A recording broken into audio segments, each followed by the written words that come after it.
दोस्तों आज की इस वीडियो में हम जानेंगे कि महात्मा गौतम बुद्ध का कहाँ जन्म हुआ था और कहाँ उनकी ज्ञान प्राप्त हुई थी।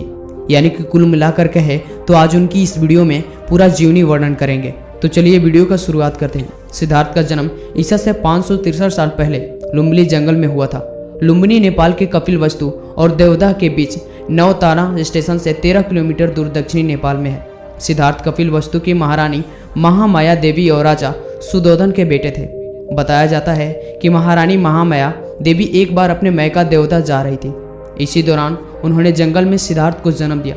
सिद्धार्थ के जन्म के 7 दिन बाद ही उनकी माता को डेथ होगी, यानी कि मृत्यु होगी, जिसके बाद उनकी मौसी गौतमी ने उनका पालन पोषण किया। सिद्धार्थ ने गुरु विश्वामित्र से वेद, उपनिषद, राजकाज और युद्ध विद्या की शिक्षा भी ली। कुश्ती, घोड़दौड़, तीर कमान, रथ दौड़ने में कोई उसकी बराबर नहीं कर पाता था। 16 साल की उम्र में यशोधरा से हुई थी शादी। सिद्धार्थ बचपन से ही दूसरों का दुख नहीं देख पाते थे। कहा जाता है कि घुड़दौड़ में जब घोड़े दौड़ते हैं और उनके मुंह से झाग निकलने लगता है तो सिद्धार्थ उन्हें थक जाने की वजह से वहीं पर रोक देते थे और जीती हुई बाजी हार जाते थे। खेल में भी सिद्धार्थ को खुद हार जाना पसंद था, क्योंकि किसी को हराना और किसी का दुखी होना उनसे नहीं देखा जाता था।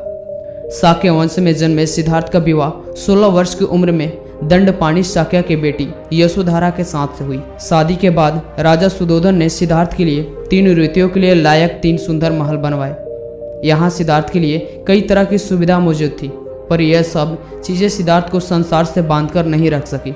सिद्धार्थ और यशोधरा का एक बेटा भी हुआ। बेटे का जन्म की खबर सुनने के बाद सिद्धार्थ के मुंह में अचानक निकल पड़ा राहु, यानी कि बंधन। उन्होंने बेटे का नाम राहुल रखा। इसके बाद उन्हें लगा कि सांसारिक बंधन उन्हें परेशान कर रहे हैं और वो उसमें बंधे जा रहे हैं। इससे पहले उन्होंने घर छोड़ने का फैसला किया और एक दिन वो बिना बताए ही घर से निकल गए। आगे चलकर यशोधरा और राहुल ने दोनों ने बौद्ध धर्म स्वीकार कर लिया और भिक्षु हो गए। सिद्धार्थ को कैसी हुई थी ज्ञान प्राप्त? बताया जाता है कि वैशाख पूर्णिमा के दिन सिद्धार्थ एक पेड़ के नीचे बैठकर ध्यान लगा रहे थे। इसी दौरान सुजाता नाम की एक महिला वहां पहुंची जिसे बेटा हुआ था। महिला ने बेटे के लिए एक वट वृक्ष की मनौती मानी थी। बेटा होने के बाद वो सोने की थाली में गाय के दूध की खीर बनाकर पेड़ के नीचे पहुंचेगी।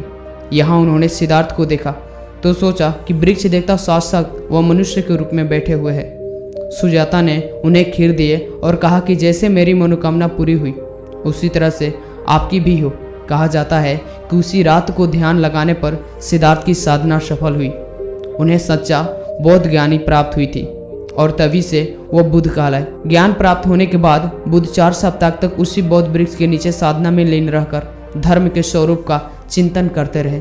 इसके बाद वो धर्म का उपदेश करने निकल गए। क्यों माना जाता है बुद्ध पूर्णिमा? बुद्ध पूर्णिमा बौद्ध धर्म में आस्था रखने वाले एक प्रमुख त्यौहार है। बुद्ध जयंती वैशाख पूर्णिमा को मनाया जाता है।